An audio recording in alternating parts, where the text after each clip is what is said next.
Hello, everyone.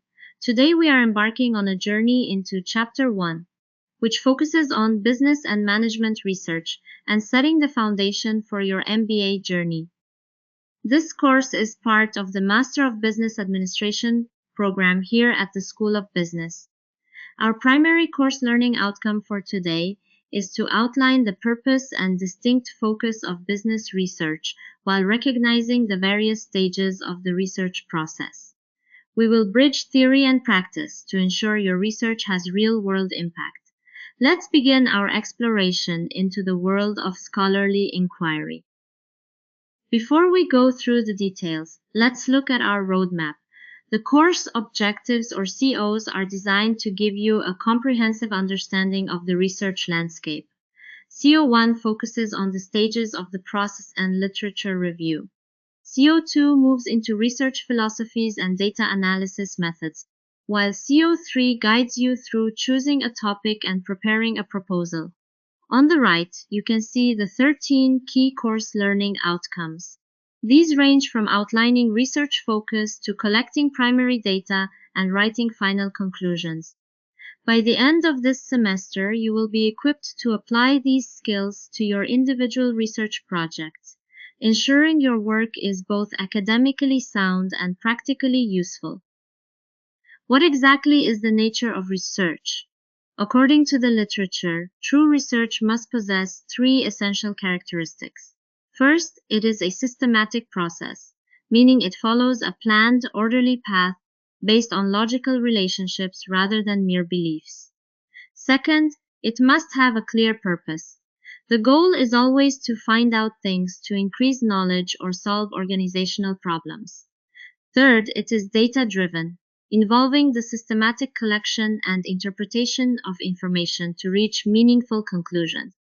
In essence, we define research as a process that people undertake in a systematic way to find out things, thereby increasing their knowledge and understanding of the business environment. Business and management research has several distinctive features that set it apart from other fields. As defined by Easterby Smith, there are three key features. First is its eclectic nature. It draws upon multiple disciplines like sociology, psychology, and economics. Second is the focus on practical consequences. There is a strong expectation that our research leads to action or influences actual business decisions. Third, we deal with highly educated stakeholders. Managers and employees are often as well educated as the researchers themselves, requiring us to maintain very high professional standards. For example, a study on employee stress might use psychological theory, but must offer practical HR solutions to be truly valuable to the organization.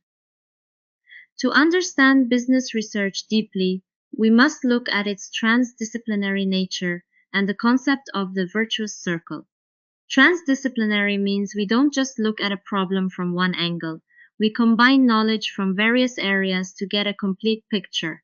For instance, studying performance might require economic, sociological, and psychological insights simultaneously. Furthermore, we aim for a virtuous circle where theory and practice inform each other. Research on practice creates new theory, which then becomes a blueprint for even better practice. We want to ensure that what managers do in the real world helps create new ideas, which are then taught back to managers to improve their teams and organizational effectiveness. One of the biggest challenges we face is the relevance gap.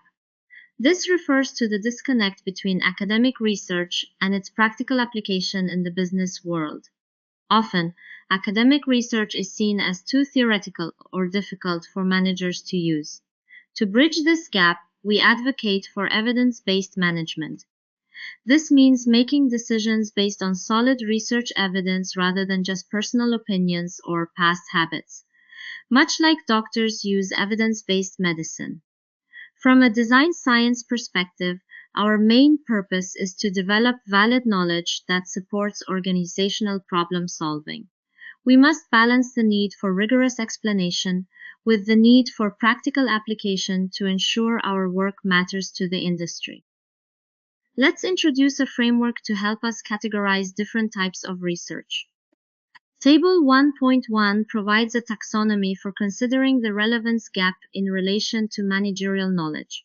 This table categorizes research based on two dimensions: theoretical and methodological rigor, and practical relevance.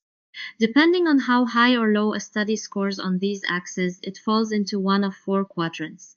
On the next slide, we will define these four types: pedantic science, popularist science, puerile science, and pragmatic science. Understanding where your work sits in this taxonomy is crucial for any MBA student aiming to impact both the academic community and the business world. Let's look at the definitions. Now, let's interpret the taxonomy. Pedantic science has high rigor but low relevance, often using complex statistics with no managerial use. Popularist science is highly relevant but lacks rigor, leading to findings with questionable validity. Puerile science lacks both, making it essentially useless. Our goal is pragmatic science, which is both theoretically rigorous and practically relevant. This is what we call the double hurdle. For the past 2 decades, the debate in our field has focused on how researchers can meet this double hurdle of rigor and relevance. We must generate knowledge that is socially useful while remaining academically rigorous. This is the hallmark of high-quality management research that influences both journals and boardrooms. Why is there a gap? Table 1.2 shows the different orientations of researchers and practitioners. Management researchers often seek basic understanding and theoretical explanation, focusing on why knowledge and academic publication. Their methodological imperative is rigor. In contrast, practitioners seek usable, instrumental knowledge and how-to solutions. They care about timeliness and actionable results with immediate practice impact. These different priorities often create tension.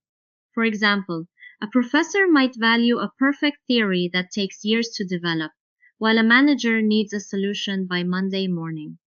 As MBA students, you must learn to navigate this tension, appreciating the need for rigor while delivering timely and actionable insights.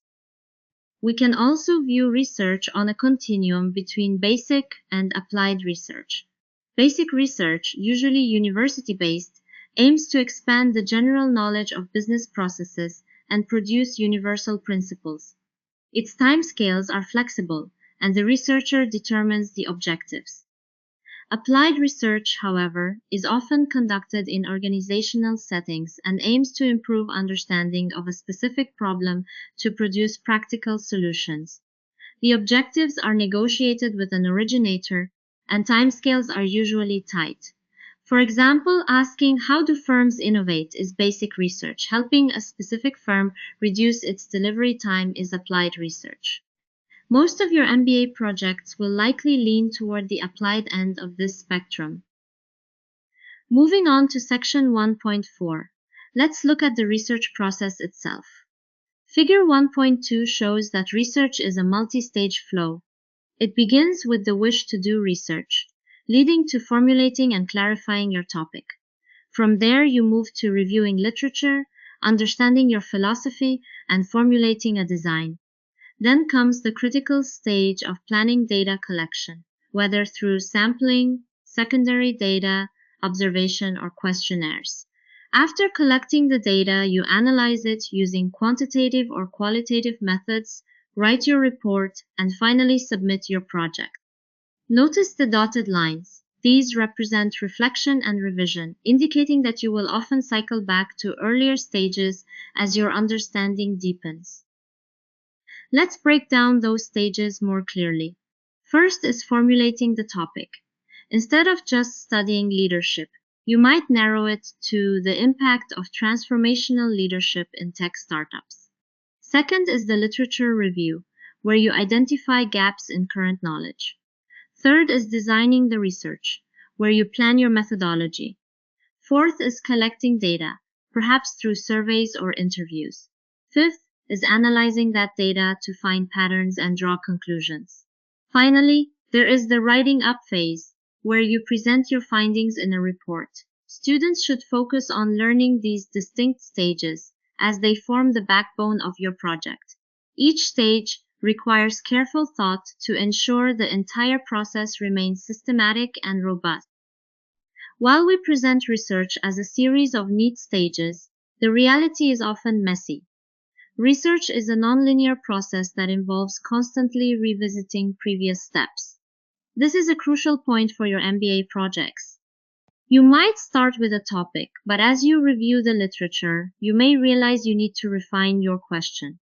Or, after analyzing your initial data, you might find you need to collect more information to solve the puzzle. This iterative nature isn't a sign of failure. It's a sign of a rigorous researcher at work. Always ensure you are clarifying your objectives and maintaining ethical compliance as you navigate through these messy, overlapping stages of your investigation. Reflection and reflexivity are vital tools for refining your ideas. Reflection involves observing your own research practice and learning from experience. For example, if interviewees are reluctant to share information, you reflect on why and adjust your approach. Reflexivity goes a step further. It is thinking about your own role in the research and how you influence the processes and outcomes. You must acknowledge your effect on the results. For instance, a researcher might realize their survey questions are biased and modify them to be more neutral. Ethical and access issues must be considered throughout the journey. This iterative process of thinking about your thinking ultimately strengthens your final conclusions and the validity of your work. Let's apply these concepts to a real-world scenario. Case 1 follows Ella, a third-year student researching buyer-supplier relationships. Initially, Ella plans basic research to expand knowledge, but she faces difficulty gaining access to a real business. Managers keep asking, "What's in it for us?" This forced Ella to refocus her study to be more applied, looking at the practical benefits for the participating organizations. She uses a reflective diary to document her learning and changes in direction. This case illustrates many of the concepts we've discussed today: the shift from basic to applied research, the importance of the relevance gap, and how reflection helps a researcher move toward a more systematic and successful approach.